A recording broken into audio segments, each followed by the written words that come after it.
नमस्कार दोस्तों इस वीडियो में मैं आपको भगवान राम के वंशज और उनके पूरे वंशावली के बारे में बताऊंगा।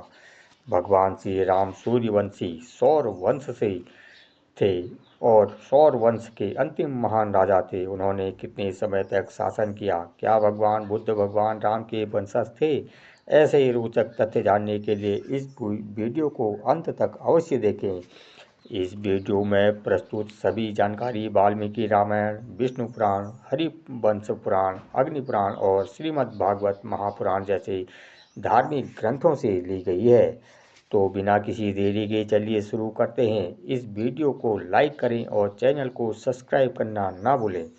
जैसे कि हम सभी जानते हैं कि ब्रह्मांड की रचना भगवान ब्रह्मा ने की थी, जो भगवान विष्णु की नाभि से पैदा हुए थे।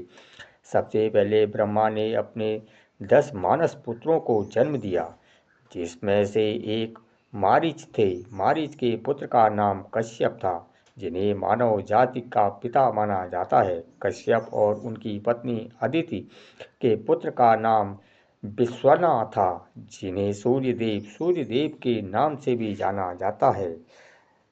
अश्वना के पुत्र मनु थे, जिन्हें मानव जाति का पहला राजा माना जाता है। इक्ष्वाकु भगवान मनु और श्रद्धा के पुत्र थे, जिनका मूल नाम ऋषभ था। एक बार शिकार करते समय ऋषभ थक गए और प्यास से लगभग मर ही गए, लेकिन कृष्ण ने उन्हें एक दिव्य अमृत देकर बचाया। विष्णु पुराण के अनुसार इक्ष्वाकु के सबसे बड़े पुत्र विकुक्षी थे, जिन्होंने एक बार खरगोश का मांस खाया था और इसलिए बदनाम हो गए थे। इसके बाद पुरंजय आए, जो सिंहासन पर बैठने के कारण ककुत्स कहलाए। इसके बाद अनिल, प्रेत, विश्वग्रत, चंद्र, युवानृत, श्रीवास्त, रुद्राक्ष और कुलाक्ष जैसे राजा हुए।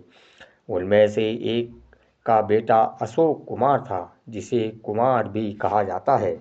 फिर 6 राजा हुए: श्रीदास, प्रमोद, हर्ष, निकुंभ, शांता और शिव। कृष्ण के पुत्र प्रसन्नजीत प्रथम थे, जिनकी बेटी रेणुका ने ऋषि जमदाग्नि से विवाह किया और भगवान परशुराम को जन्म दिया। पृथ्वी के वंशज मद्धांत थे, जो एक चक्रवर्ती सम्राट थे, जिन्होंने उस समय के लगभग सभी राज्यों पर विजय प्राप्त की थी। फिर भगवान विष्णु के महान भक्त अम्बरीषि हुए। उन्होंने नाग कन्या नर्मदा से विवाह किया और उनका पुत्र ऋषभ था। अन्य वंशजों में अनाग्य, कृतवर्मा, हरिराय, शिव, विमान, पुरीधन्वा और तरुण शामिल थे। तरुण के पुत्र सत्यव्रत थे, जिन्हें त्रिशंकु भी कहा जाता है।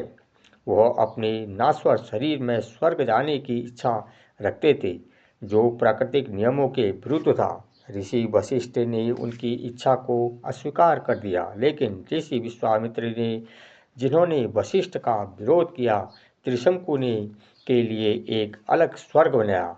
इसे त्रिशंकु का स्वर्ग कहा जाता है। त्रिशंकु ने सत्यवती से विवाह किया और उनके पुत्र हरिधर थे, जो सत्यवती हरीश्वर के नाम से प्रसिद्ध हुए।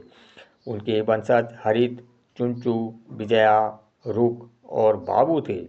बाबू का अन्य क्षत्रिय राजाओं ने हराया और अपनी पत्नी के साथ तपस्या करने के लिए हिमाचल चले गए। वहाँ उनकी पत्नी ने सगर को जन्म दिया।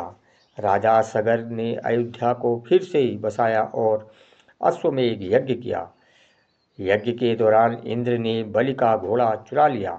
इसे वापस पाने के लिए सगर ने 60,000 बेटे निगल पड़े, लेकिन मारे गए। सगर, जिसे सहरा के नाम से भी जाना जाता है, ने इस प्रक्रिया में बहुत खून खराबा किया। केवल एक बेटा असमंजस बच गया, लेकिन उसके बुरे व्यवहार के कारण उसे राजा नहीं बनाया गया। असमंजस के पुत्र असुमान थे, जिन्होंने अपने पूर्वजों के पापों का प्रायश्चित करने के लिए स्वर्ग से गंगा को नीचे लाने का प्रयास किया, लेकिन असफल रहे। उनके पुत्र दिलीप ने भी प्रयास किया और असफल रहे। अंत में सागर के परपोते भगीरथ गंगा को धरती पर लाने में सफल हुए। इसलिए गंगा को भगीरथी के नाम से भी जाना जाता है। भगीरथी के बाद अम्बरीश द्वितीय, सिद्ध द्वितीय, प्रत्यक्षुत्था, दत्तदूत, सर्वकाम, अनारज्ञ द्वितीय, निधि, रघुनाथ प्रथम, दुर्दमा और घटवांग जैसे राजाओं ने शासक किया। रघुनाथ ने पूरे भारत पर विजय प्राप्त की और उनके बाद सूर्यवंश रघुवंश के रूप में जाना जाने लगा। फिर अज जैसे राजा हुए और उनके पुत्र राजा दशरथ थे। दशरथ के पुत्र श्री राम थे, जो भगवान विष्णु के अवतार थे, जिनका नाम रावण का नाश करने के लिए हुआ था। वाल्मीकि रामायण के अनुसार राम के जन्म के समय दशरथ की आयु लगभग 60,000 वर्ष की थी। राजा बनने से पहले राम की कहानी रामायण में बताई गई है। सिंहासन पर बैठने के बाद राम ने अश्वमेध यज्ञ किया। उनके छोटे भाई भरत ने गांधार पर विजय प्राप्त की और वहां बस गए। भगवान राम ने लगभग 11,000 वर्ष तक शासन किया। भगवान श्री राम और माता सीता के जुड़वा बेटे थे, लव और कुश। लव ने दक्षिण कौशल पर शासन किया और कुश ने उत्तर कौशल पर। कुश ने एक नाग राजकुमारी से विवाह किया। इसके बाद सूर्यवंश के 30 और राजाओं ने शासन किया, जिसमें बृहद्बल भी शामिल थे, जिन्होंने महाभारत युद्ध में कौरवों की ओर से लड़ाई लड़ी। उन्हें अर्जुन के पुत्र अभिमन्यु ने चक्रव्यूह में मार दिया था। इक्ष्वाकु वंश ने 3138 ईस्वी पूर्व से 1634 ईसा पूर्व तक शासन किया। इसके वंशजों में से एक सिद्धार्थ गौतम थे, जिन्हें बुद्ध के नाम से भी जाना जाता है। वे अयोध्या के सूर्यवंशी राजकुमार थे। राजवंश अंततः 1634 ईस्वी पूर्व में महापद्यनंद के उदय के साथ समाप्त हो गया। तो दोस्तों, भगवान राम के पूर्वजों के बारे में जानकारी आपको कैसी लगी, हमें कमेंट में ज़रूर बताएं। इस वीडियो को अपने परिवार और दोस्तों के साथ शेयर करना ना भूलें। ऐसी ही रोचक और ज्ञानवर्धक वीडियो पाने के लिए हमारे चैनल को सब्सक्राइब करें और वीडियो को लाइक करना ना भूलें। हम फिर मिलेंगे एक ऐसी ही एक रहस्यमयी और ज्ञानवर्धक वीडियो के साथ। तब तक के लिए देखते रहिए हमारा YouTube चैनल। नमस्कार, धन्यवाद।